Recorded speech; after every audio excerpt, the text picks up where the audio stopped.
Hey, what's up, everybody? Welcome to Season 2 of the Popanimecomics Lounge, where I have with me voice actress Morgan Berry, who has appeared as Tokaku Azuma in Riddle, Story of Devil, young Ichihiriko in The Boy and the Beast, 13 in My Hero Academia, and Jacqueline in Show by Rocks, to name a few. So thank you for being on the podcast. Thank you for having me. It's a pleasure to have you on because you're one of the most popular voice actresses right now. So how did you discover voice acting? I didn't really know voice acting was a thing when I first started because I've always loved anime and I've always loved acting, but it didn't occur to me that I could put two and two together and act in anime, which is really cool because in 2013 I went to my first anime convention and that was magical. It was life-changing, and I've been a fan of some actors like Todd Haberkorn and Vic Mignogna since freshman year of high school, and for some reason it just didn't occur to me that was a thing. I could do voice acting. And I decided I would do a voice acting competition because Todd Haberkorn was having one at his convention, and I participated and I won, and that's how I got started with voice acting. I won that, and Funimation had me come and audition. And now we're going to come back to that in a few questions. Prior to voice acting, you were involved in theater acting. How did you get involved in that? In 6th grade, my friend Rachel was really into theater, and she's like, hey, I want you to audition for this. And I was like, okay. And I instantly fell in love, and I was, oh my gosh, acting is fun. I want to do this for the rest of my life. And I believe in 6th grade,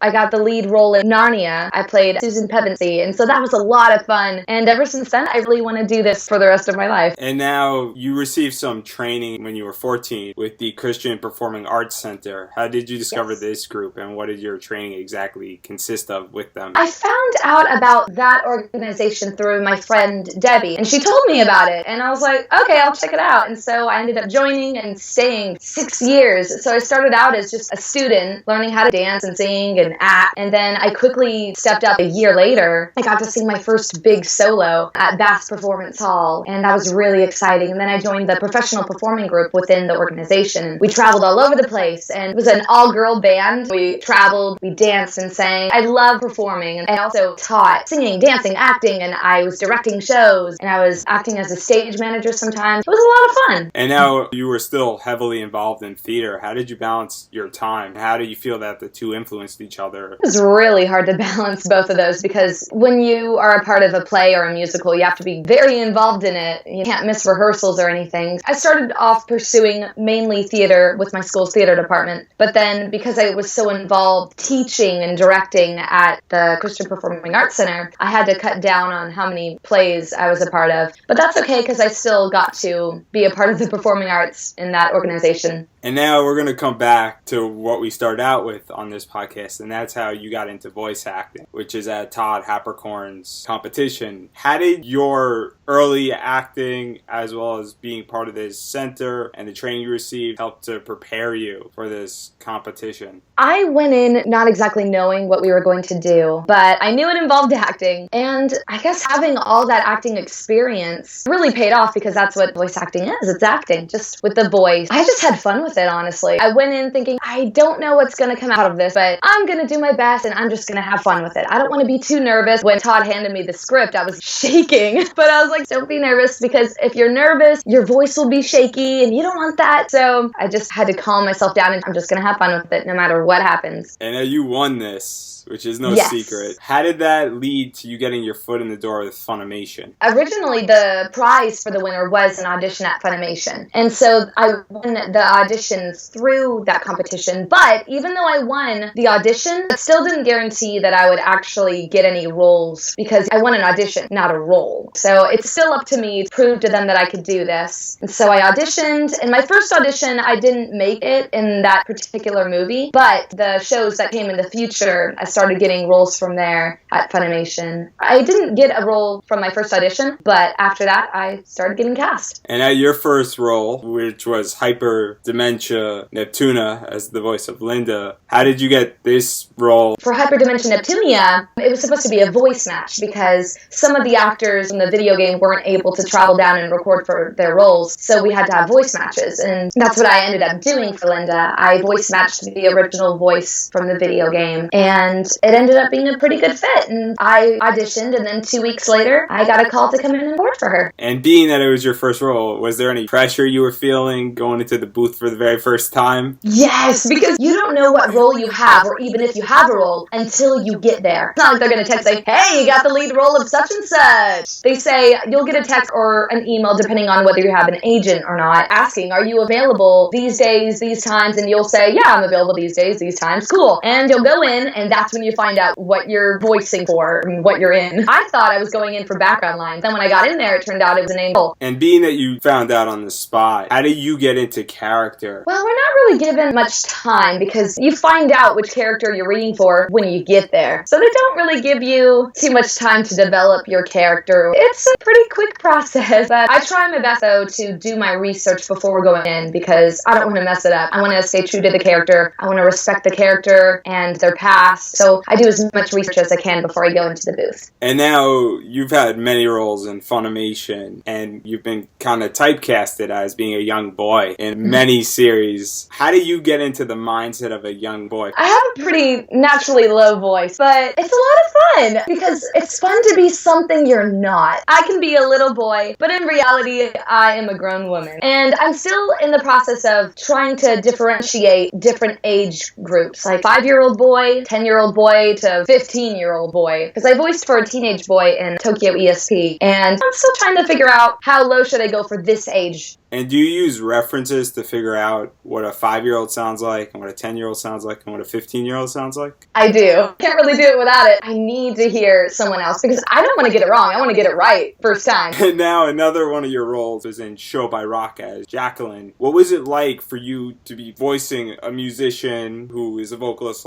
/ drummer, and you are a musician? I was so excited.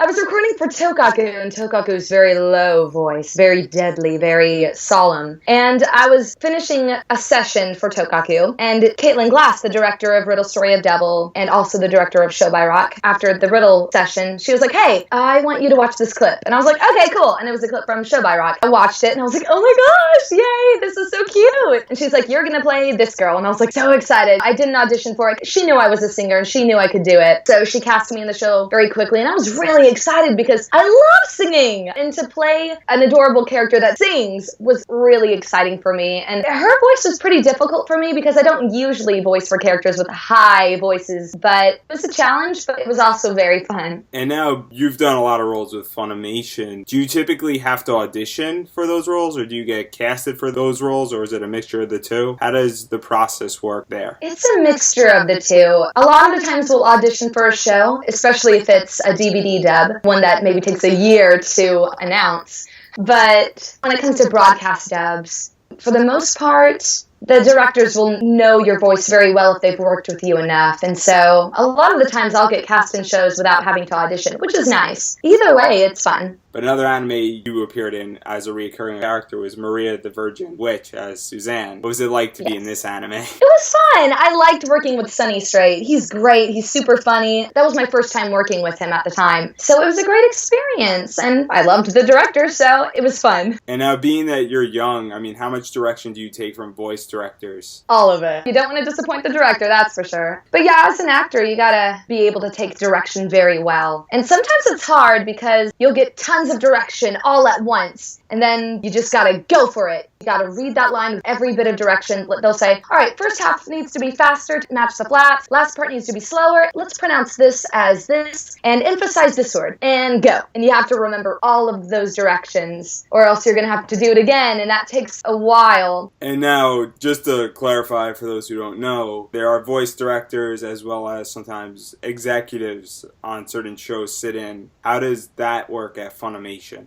With The Boy and the Beast, the Japanese client was very involved with it, and so he specifically approved of the cast. And I didn't get to see him, and he didn't come into the studio, but they talked through emails, and so I got to see some of those emails. But other than that, I haven't really interacted with any of the Japanese clients. And now you've appeared in, as we're going to mention for probably the fifth and multiple times after this question, appeared in many shows, including 1 or 2 episodes in Terror Resistance, Noragami, Sector Infected, Whisk OSS, Fairy Tail you were also in, and Dimension W, to name a few. How do you get into character when you have such a little role in an anime? I'd say there's no such thing as a small role, only small actors. But you want to be the person that takes it seriously, no matter how small some people may think that the role is. That character may have one line, but you gotta own that one line. You gotta make people laugh, make people cry. You want to give it your best, no matter how many lines that character happens to have. Walla sessions, which is just background lines, those are super fun. Even though we're just in the background talking, people may not know who we are exactly because it's just background. But those, in my opinion, are the most fun because you can say a lot of things and it's not on a script. You can just act and you can make up your own character for the background, and it's so much fun and it's so free. So those are my favorite sessions. And now with background, is it recorded the same way that a lead would be recorded or a reoccurring character would be recorded, or is it recorded in more of a free way? Walla sessions are recorded with 3 or more actors all together in one booth, whereas for a named role, it's just that one actor. And now we're going to talk about a role that many people are going to want to know about, which is your role in Shonen Maid as Yuji Hono. He's the character I love talking about the most because he has a good amount of sass, but he's also a really good friend to Chihiro. I loved the lines I got to read for him, and also I love boy voices. I love being able to voice for boys because it's a comfortable range for me, and Hino is the funniest character I have read for. I highly recommend people to watch Shonen Maid. It is so funny, but he's one of my favorite characters to read for. I'm assuming this might be another one of your favorite characters is Trish from Death Battle. What was it like to be part of this show? So nervous because the character is so cool and I wanted to do it justice. I didn't want to mess up, and so when I went in to record for her, I was so nervous. But after it was all done, I felt satisfied, and I think it turned out very well. And spoiler alert, her death was brutal. Well, we're not going to talk about it anymore else with that because I don't want to ruin it for anybody, even though we kind of just did. Now to talk about some of your bigger roles, and you mentioned it before, Tokyo ESP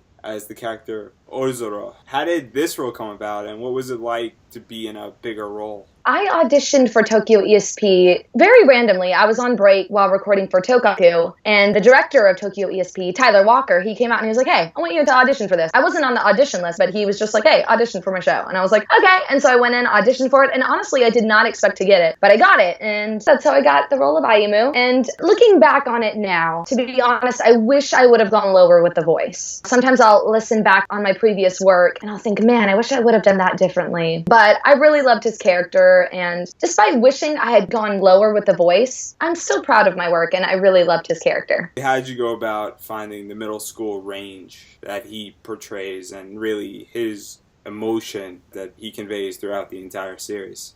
I felt the emotion because I was so frustrated. There's one particular scene, and I don't want to spoil anything, but he has to say a certain line to his mother. He's supposed to say, I love you, to his mother. I was so angry. I was like, no, you should not love this mother. She is terrible. This whole series, she has treated you like crap. Why would you say you love her? She betrayed you. I felt emotions while recording for Ayumu. I felt anger, and I felt betrayal. So there are scenes where he's hurt because his mother is treating him like crap. Let's just put it that way. And so I felt the pain while I was recording for him. It wasn't hard to get into character for Ayumu because he goes through a lot in the show. So do you use real-world experiences to capture and convey that emotion? I have to think about my own past experiences in order to draw emotions from it. And sometimes I have to go back and relive painful memories in order to draw emotions for this character. But it's always worth it in the end. And then I realized maybe the reason I went through that when I was younger was so that I can draw from those emotions while acting. And now to stay with the Tokyo theme, you had 2 roles in Tokyo Ghoul. Yes. When you were part of this anime, did you have any idea how big it would become? I was obsessed with Tokyo Ghoul. Oh my gosh. I was already in love with it. So funny story. We recorded for season 2 first for Tokyo Ghoul Route A. And I was just in the lobby on break once again. I was recording for Tokaku. And Mike McFarland, who directed Tokyo Ghoul, I believe he was talking to Colleen or Monica at the time, just in the lobby. They were just just talking, and I was just sitting there chilling. And then all of a sudden he says, there's this character, we don't know if it's a boy or a girl. We'll probably just have Morgan read for it. And I was like, what? I just looked up. And he was like, yeah, come on back. And I was like, is this for Tokyo Ghoul? Because I knew he was directing Tokyo Ghoul at the time. And so I was just like, oh my gosh, are my dreams about to come true? And it's funny because I sang a cover of Unravel, the opening song for Tokyo Ghoul. I recorded an English cover of that song on my YouTube, and it's my biggest hit ever. And I don't think Mike knows how obsessed I am with this show. Obviously, he probably didn't know that I sang a cover of the opening because while we were walking back to the booth, he goes, have you heard of Tokyo Ghoul? Have you watched the show? And I was like, yes, I have. I can't go into fangirl mode. I gotta stay professional. And then we went into the booth and I recorded for Ayumu Hoagie. And that was a very small role, I guess, to some people's standards because there wasn't very many lines, but it was still very fun. And the character got to get kicked in the face by Kaneki, and that was beautiful. I love Kaneki. Got to say, I got kicked in the face by Kaneki. Then, of course, I also got to record for young Nishiki in the first season, so that was also super exciting because I love the show so much, so to be able to be a part of both seasons is a huge blessing. As a fan, I think every voice actor, to some degree, wants this, and it's their dream that if they love an anime, they get to voice in that anime. What does that mean for you, and how does it make you feel that you actually get to achieve that?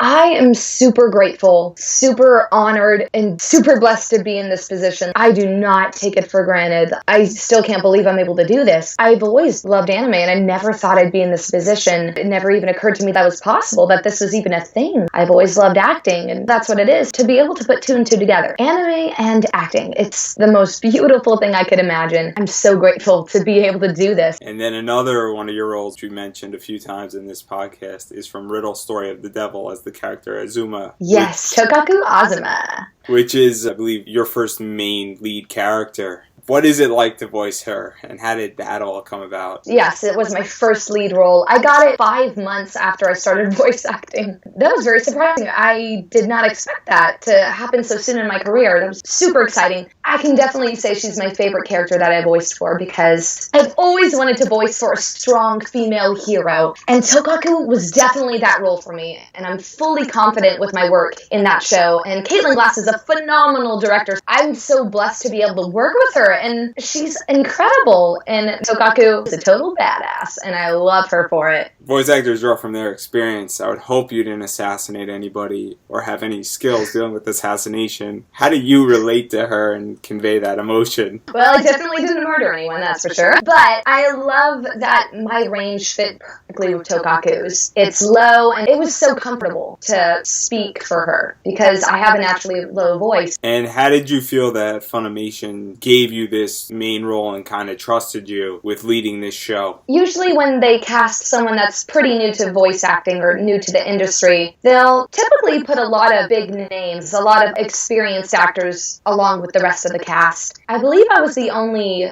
non-veteran voice actor in the cast. And everyone else who was in the main cast has been doing this for years. Jamie Markey and Colleen Plinkenbeard. It was an all-star cast. I was the only newbie. And now another anime that you've been involved in is as 13 in My Hero Academia. I love this show. I highly recommend it to anyone. If you love Naruto or Dragon Ball Z, My Hero Academia is the show for you. It is so cool, so encouraging, so inspiring. It is one of my new favorite shows. I am so excited to be a part of it. And 13 is a gentleman. How do you convey that, considering that you are a woman? Well, funny story. All over the internet, it says that 13 is a male. And even in the manga, he's described as being a gentleman. But the Japanese client for the anime specifically said that 13 is androgynous. So we don't know if 13 in the anime specifically is a boy or girl. So they wanted a boy voice. But in the Japanese, 13 kind of sounds like a woman. But they wanted the character to be androgynous in the anime. And so they chose me to do it. Another anime you appeared in that is related to music is Love, Live, Sunshine, which is currently airing as a simcast. Yes, a simulcast. I don't want to ruin the show for anybody, but what were the challenges of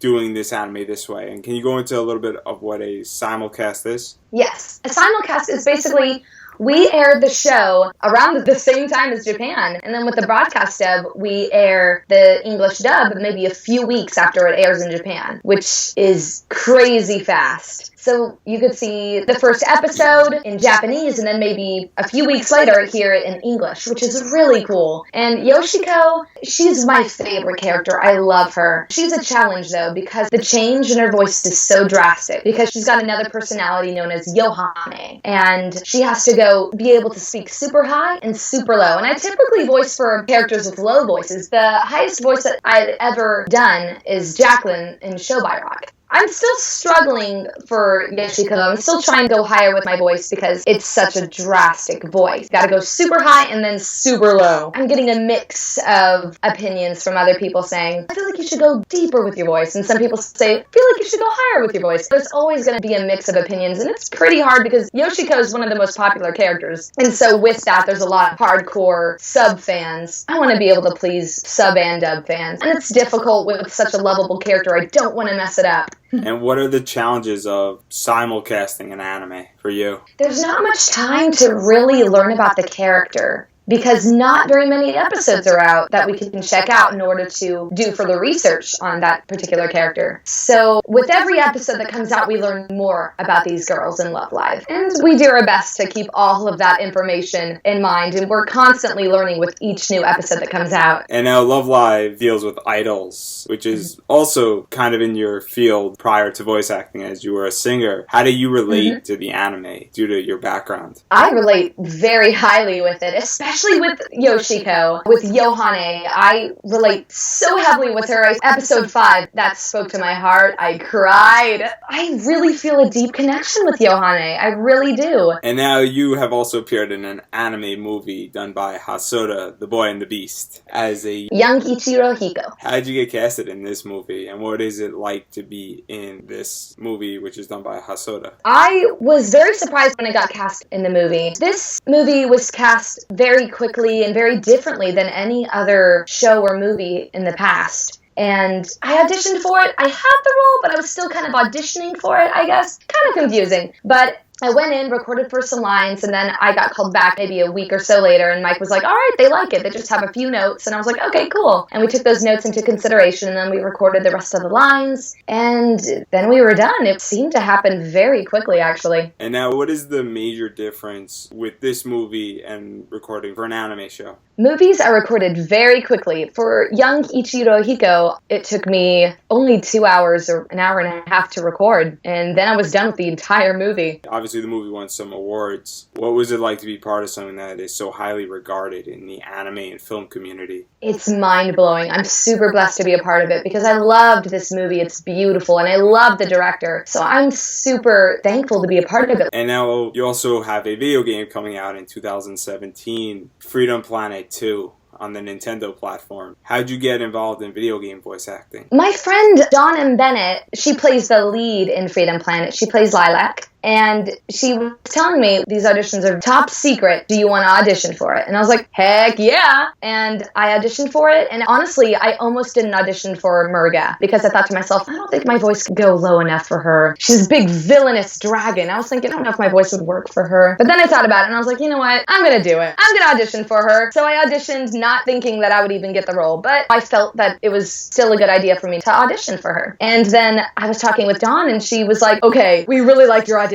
It blew our minds. And I was like, are you serious? I was really surprised when she said that because I thought my audition sucked, but they loved it. And then I got cast. And I'm really grateful to be a part of this game because freaking Nintendo. But not only that, the cast is amazing. Christopher Sabat and Lindsay from Ruby. A lot of wonderful actors are a part of this game, and I'm so stoked to be a part of it. And how does a typical voice session work when you work on a video game versus an anime? We record lines, and we also record reactions and fight efforts, like, huh, and yeah! We gotta record those noises. It's a lot of fun! And you also mentioned that you are a singer, and you have a YouTube channel. Yes. What is the name of your YouTube channel, and what do you typically do on your YouTube channel, and what music do you cover? My YouTube channel is youtube.com/unknownsongbird. So you can probably just search The Unknown Songbird, and it'll probably come up. And what I do is I sing Japanese songs in English. I look up translations online, and then I adapt the lyrics in English to make it rhyme and to make it hit each syllable correctly, to make it actually make sense. Because when you do direct translations, it doesn't always make sense. And so I have to make sure it makes sense and stays true to the original meaning. And once I get the lyrics right, then I record it in English. And now one of your biggest hits, as you mentioned before, was the Tokyo Ghoul opening. When did Funimation find out that you covered this song, if at all? I don't think too many people know I covered the song except for Caitlin Glass. She knows I have a YouTube and she likes it, and I'm really glad she likes it. But I'm not sure anyone else really knows. I don't really talk about it at the studio much, so I don't think anyone else really knows it exists. And now we're going to wrap up in 2 or 3 questions. You've been acting for literally half your life. What advice can you give to people who want to enter either theater or voice acting? I would say be heavily involved with your school's theater department. Audition for plays and musicals in your local theater. Be really involved in the world of acting and grow in the art. And you could even Google voice acting classes and workshops in your area. And you can even look up YouTube videos teaching you tips and tricks. And there's so many options to grow in the art of acting. And then final question, do you have anything you'd like to promote? Facebook, Twitter, website, cons, roles, merchandise? Yes, I do. I have a Twitter. It's at @TheMorganBerry, and